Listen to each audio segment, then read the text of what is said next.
សួស្ដីជោគជ័យល្អ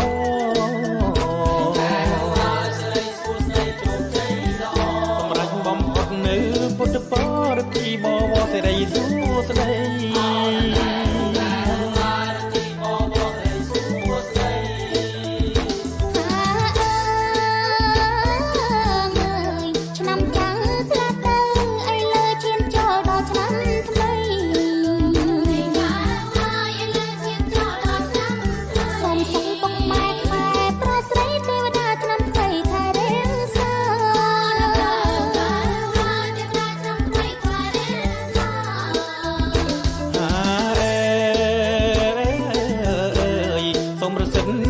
ជ័យជូនទៅពីស័យបានក្តីសុខា